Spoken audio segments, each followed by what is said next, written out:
Bienvenue dans Nomadness, le podcast dédié à celles et ceux qui veulent faire du voyage leur mode de vie. Je suis Chloé, je suis nomade depuis 2023, je suis aussi freelance en communication et j'aide les acteurs du voyage dans le développement de leur stratégie de contenu. Dans le podcast Nomadness, on se retrouve chaque semaine pour découvrir un nouvel aspect du mode de vie nomade en solo à travers un partage de réflexions, des conseils pratiques, une rencontre ou encore la découverte d'une destination. Ensemble, on explore les voies pour créer un mode de vie nomade en solo sur mesure et lever toutes les barrières mentales, sociales et logistiques qui freinent notre passage à l'action.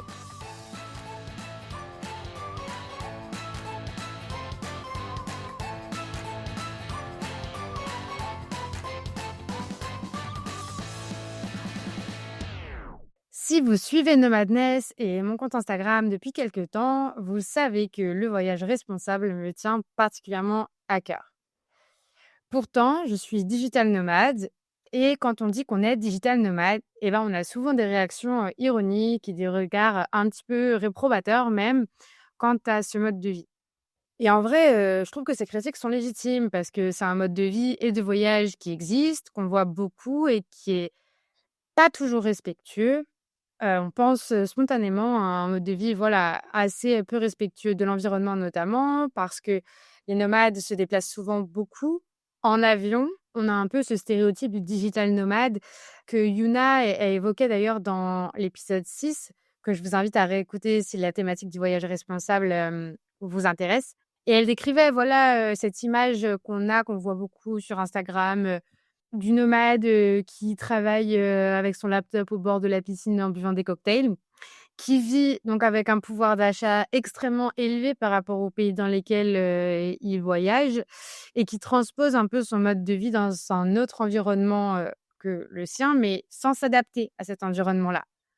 Donc quand on pense digital nomade, inconsciemment, on l'associe beaucoup à un manque d'intégration culturelle, à, des personnes qui font peu d'efforts pour adopter les pratiques, des pays qu'ils visitent, pour apprendre la langue et en fait, finalement, tout ça, ça ressemble, quand même assez fortement à un colonialisme moderne qui a un impact négatif, pour les locaux, à la fois, économiquement parce que forcément, la différence de pouvoir d'achat crée une hausse des prix et des difficultés de logement aussi pour les populations locales.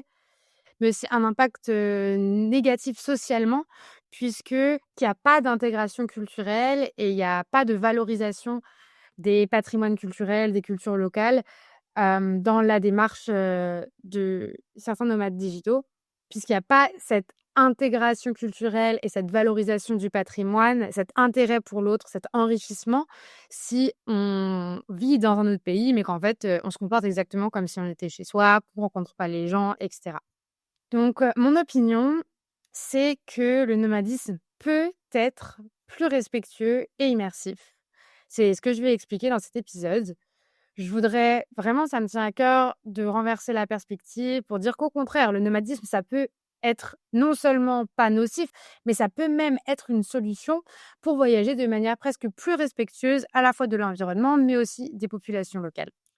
À mon sens, c'est comme tout, c'est une question de choix, mais en tout cas, c'est totalement possible et c'est cette perspective-là que je voudrais apporter et ouvrir dans cet épisode. Le sujet d'aujourd'hui m'a été inspiré par un article que j'ai écrit pour le blog Aventure Autrement, qui est un média dédié au voyage alternatif et qui est tenu par Maria Camilla. Donc, elle est intervenue dans Nomadness. Vous pouvez retrouver son partage aux épisodes 15 et 16. Et je vous mettrai le lien de l'article de blog en description. C'est le tout premier lien.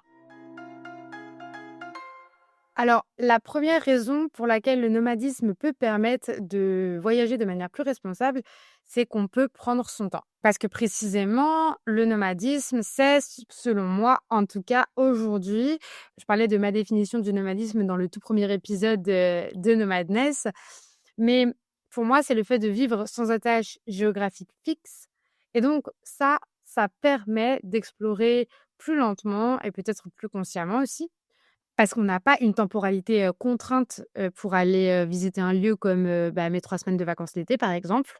Donc il y a la problématique de la temporalité, mais il y a aussi une problématique, financière Parce que comme on n'est pas obligé d'avoir à additionner le coût de notre loyer, de notre base fixe, plus le coût du logement pendant notre voyage, et ben, en termes de logement, ça coûte pas forcément plus cher de partir 3 mois qu'une semaine si on n'avait pas de loyer de base, dans une ville fixe.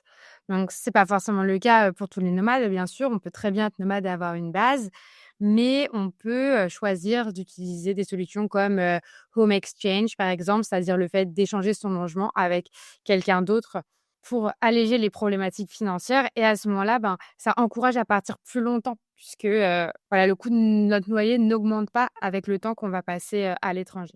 Le fait de prendre son temps, ça résout, la problématique du voyage traditionnel, qui est la pression temporelle.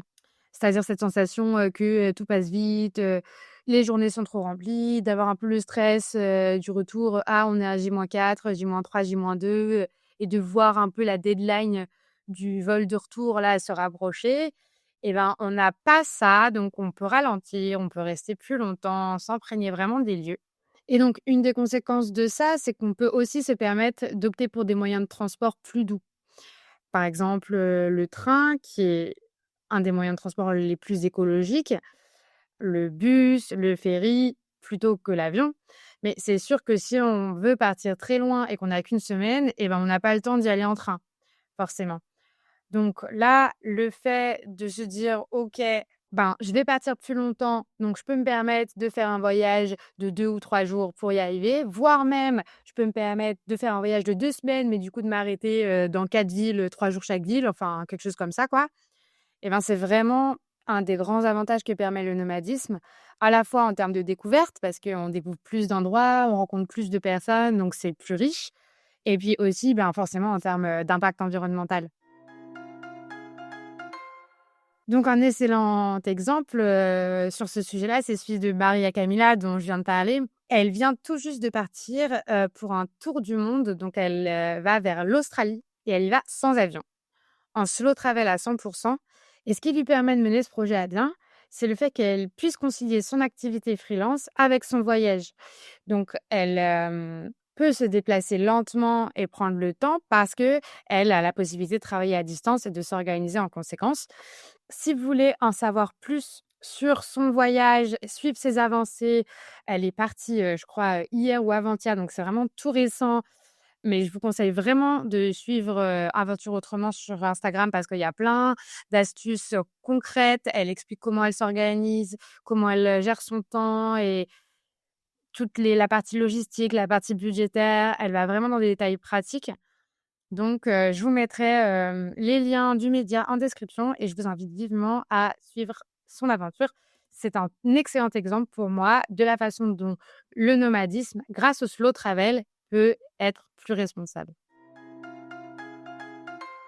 Donc je reviens juste sur la notion de slow travel. Donc, c'est un terme, un anglicisme qui est très utilisé. Donc, le fait de voyager lentement et de prendre son temps, qui est beaucoup revalorisé ces dernières années, notamment pour sa dimension respectueuse à la fois pour la planète, mais aussi pour les populations locales. Donc c'est vraiment une notion qui me semblait indispensable, d'aborder et de mettre au centre de l'épisode d'aujourd'hui. Le deuxième avantage qu'offre le nomadisme, c'est la possibilité de voyager en basse saison. Donc ça, j'en avais déjà parlé, mais on peut en effet éviter les périodes d'affluence.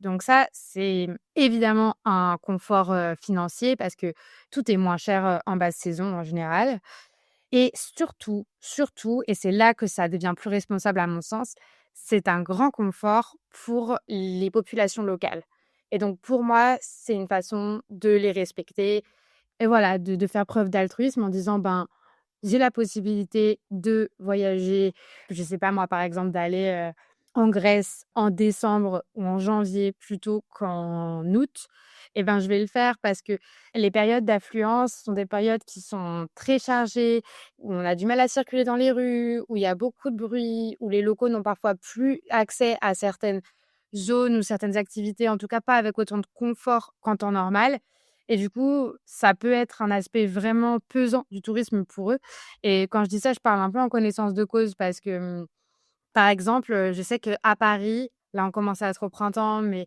les week-ends de mai, de juin, tous les ponts et cetera. À Paris et ben, ça devient très oppressant, et moi en tant que Parisienne et ben, c'est quelque chose qui me pesait quand je vivais à Paris. Donc je sais que c'est pareil, pour les locaux dans d'autres pays et du coup, l'avantage d'être nomade, c'est qu'on peut inverser la saisonnalité et ainsi moins peser sur les populations, locales. Moi, ces 2 dernières années, j'ai plutôt fait le sud de l'Europe en hiver.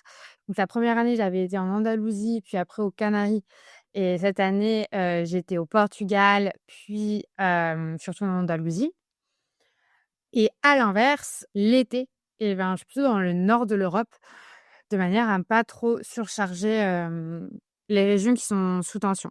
Et le nord de l'Europe, donc c'est vrai qu'à la période de Noël, par exemple, et ben, il y a souvent beaucoup plus de monde parce que c'est les marchés de Noël, les villes, sont complètement sous la neige, donc ça a un charme qui est différent, mais qui attire pas mal. Donc voilà, là, moi, je fais le choix d'inverser les saisonnalités, pour ces raisons-là aussi. Ce qui ne veut pas dire, que j'irai jamais visiter, Tallinn, pour les marchés de Noël, mais en tout cas, sur un mode de vie de long terme, j'essaye vraiment de privilégier, le fait de voyager en basse saison. Le troisième point que j'ai noté, c'est celui de l'immersion culturelle. Donc ça, c'est encore une fois quelque chose qui me tient vraiment à cœur pour, des raisons de respect des populations locales. Donc voilà, je trouve que de voir quelqu'un qui vient dans son pays, qui, entre guillemets, «consomme» un peu le pays, c'est-à-dire prend tout ce qu'il y a de bon sans vraiment s'intéresser à l'histoire, à la culture, aux habitants, à la vie quotidienne, aux problématiques sociales et politiques et ben, c'est pas forcément juste et en plus de ça, on perd en richesse, en effleurant tous ces aspects-là. Donc l'avantage du nomadisme, c'est que comme on reste sur le temps long dans un endroit, ou en tout cas on a la possibilité de le faire, et ben, on peut s'inscrire à des associations locales, participer à des activités récurrentes. Donc par exemple, moi je fais de la danse, donc je sais que toutes les semaines, je vais retourner au même cours de danse, à la même soirée, voir les mêmes personnes, du coup nouer des relations. On peut évidemment et ça, moi j'encourage énormément à le faire, c'est d'apprendre la langue, locale pour avoir des échanges beaucoup plus authentiques. On en a parlé avec plusieurs invités du podcast, mais quand on passe par, l'anglais, si ce n'est pas la langue natale de la personne bien sûr, et ben, il y a quand même un peu plus de barrières dans les échanges. Souvent, on peut pas aller aussi loin, alors que quand on s'adresse à quelqu'un dans sa langue et ben, forcément le contact, passe beaucoup mieux. On peut aussi loger chez l'habitant, faire des volontariats pour participer à des initiatives, locales, aider dans des projets locaux à impact aussi et voilà, donc tout ça, ça rentre pour moi dans le cadre, d'une valorisation du patrimoine aussi et d'un véritable intérêt pour les populations locales. Donc ça rend le mode de voyage plus responsable.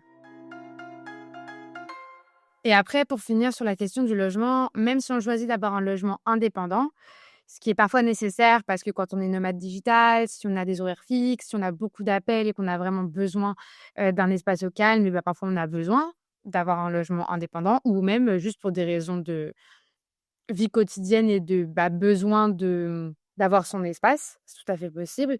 Et ben, il y a la possibilité de récupérer du gain financier qu'on fait si on vit dans un pays où les coûts sont plus bas que notre pays d'origine et ben, on va faire des économies et ces économies-là, bah, c'est toujours un choix de choisir où on va les investir.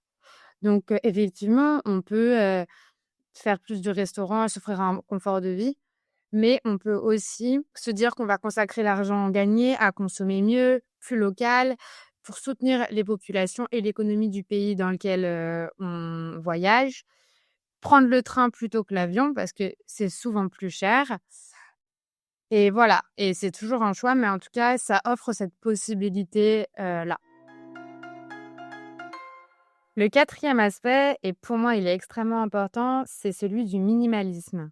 Quand on est nomade, généralement, on vit avec peu parce qu'on voyage avec un sac à dos, ou avec une valise, mais dans tous les cas, on n'a pas la possibilité, d'avoir un château quoi, avec soi et du coup ça amène à plusieurs choses. Déjà privilégier les expériences aux possessions et à l'accumulation de souvenirs. On va vite se rendre compte que si on est nomade, on va pas pouvoir forcément acheter un magnète et un t-shirt et un sweat à chaque endroit où on va pour en rapporter un souvenir. C'est, bah, juste pas possible, en fait et bon, déjà, pour moi, c'est hyper salvateur, mentalement parce que ça fait une grande place à l'espace mental. Mais c'est aussi beaucoup plus responsable parce que forcément le fait de consommer, ça a un impact pour la planète en termes, de production de ce qu'on consomme, en termes de gestion des déchets aussi. Et du coup, c'est vrai que le nomadisme, il appelle à consommer moins. Comme je disais, privilégier les expériences et donc, se dire plutôt que: «Ah ouais, je vais m'acheter, un sweat, de souvenirs, avec écrit I love Portugal» et je vais plutôt, aller faire une rando, dans, ce petit village qui est pas forcément connu et je vais prendre une photo et ce sera ça mon souvenir. Ou alors, se dire: j'ai rencontré quelqu'un et en fait, c'est la personne et c'est la relation d'amitié que j'ai nouée avec cette personne qui va marquer mon esprit, plus qu'un élément matériel que j'aurais rapporté. Et puis dans le minimalisme, il y a aussi la question de la cuisine. Alors moi, je suis quelqu'un qui cuisine pas, donc ça me pèse pas trop de pas pouvoir cuisiner. Mais, je me rends compte qu'aussi le fait d'être, nomade appuie ça parce que quand on cuisine, on a besoin d'avoir pas mal d'ingrédients généralement dès qu'on veut faire des recettes un peu poussées et du coup forcément, si on a besoin de, je sais pas moi, de poudre d'amande, on va s'acheter un gros paquet de poudre d'amande et la recette qu'on va faire elle a besoin de 2 cuillères et à la fin on va se retrouver avec le restant du paquet. Donc tous les ingrédients qui sont un peu spécifiques et qu'on va utiliser en très petite quantité pour une recette généralement on les a pas. Et du coup, on apprend aussi à consommer différemment. Par exemple, de cuisiner à base de ce qu'on trouve dans les marchés locaux et puis après les bases, dont on a besoin. Donc par exemple, je vais trouver des légumes locaux de saison, je vais me faire une salade et après je vais, avoir besoin de sel, d'huile et d'un peu de vinaigre, et ça généralement, dans la plupart des logements, il y a quand même, cette base-là et puis c'est comme ça que je vais me nourrir. Donc ce minimalisme-là, il est aussi plus responsable parce que voilà, le fait de se déplacer souvent, ça invite à acheter moins, pour ne pas gâcher et à peut-être consommer au plus près de ce qu'on trouve sans forcément se lasser parce que d'un lieu à un autre, les produits qu'on va trouver, les produits locaux vont varier aussi. Donc voilà, si je récapitule sur les différents aspects qui peuvent faire que le nomadisme est une façon de voyager responsable. D'abord, le fait de pouvoir prendre le temps de voyager lentement, donc en slow travel, de voyager en basse saison, de connecter de manière plus authentique avec les populations locales et d'apprendre à vivre avec peu, donc en développant une forme de minimalisme. Et puis pour conclure, ce que j'aimerais dire, c'est que le mode de vie nomade, il est vraiment très flexible par définition, puisqu'on n'a pas d'attache géographique et donc on peut l'adapter, le façonner à ses valeurs et donc au respect de l'environnement et des populations locales, par exemple. Et que le fait de rester un peu, engoncé, un peu coincé dans ce stéréotype du digital nomade qu'on peut avoir tendance à rejeter en fait, c'est très réducteur comme vision des choses et on peut aller complètement au-delà et choisir de construire son nomadisme autrement. Si cette question du nomadisme et du slow travel vous intéresse, je pars la semaine prochaine pour 2 mois. Je descends dans le sud de l'Espagne faire un volontariat dans une auberge de jeunesse. Et comme j'ai la chance d'avoir la possibilité d'être nomade grâce à mon travail de freelance en communication, je descends en train et je vais m'arrêter dans plein de destinations sur le chemin. Je viens de finir mon itinéraire là. Et donc, je partagerai tout ça sur mon compte Insta. N'hésitez pas à m'envoyer un message si vous avez des questions, s'il y a des trucs particuliers que vous voulez voir. Et puis, si vous aussi, vous voulez voyager de manière plus responsable, même si vous n'êtes pas forcément nomade, je vous invite à télécharger le guide auquel j'ai participé et qui a été produit par le média Aventure Autrement, qui s'appelle 5 clés pour planifier un voyage alternatif. Et je vous mettrai encore une fois le lien de téléchargement en description. C'est un e-book qui est complètement gratuit et qui est accompagné de son workbook, donc qui est un document ludique pour mettre en pratique toutes les informations du guide pour les appliquer à votre voyage et si vous en planifiez un. Voilà, c'est la fin de l'épisode du jour. J'espère qu'il vous a plu et si c'est le cas, surtout abonnez-vous et donnez 5 étoiles au podcast. Ça vous prend, 5 secondes à tout casser et ça soutient vraiment mon travail puisque ça donne de la visibilité aux médias. Et puis si vous voulez suivre mes aventures nomades et notamment mon voyage à travers la France et l'Espagne à partir de la semaine prochaine, ça se passe sur mon compte Instagram qui est en description. Et vous pouvez aussi m'envoyer des messages pour me poser vos questions, me faire vos retours ou partager vos idées. Allez, à très vite!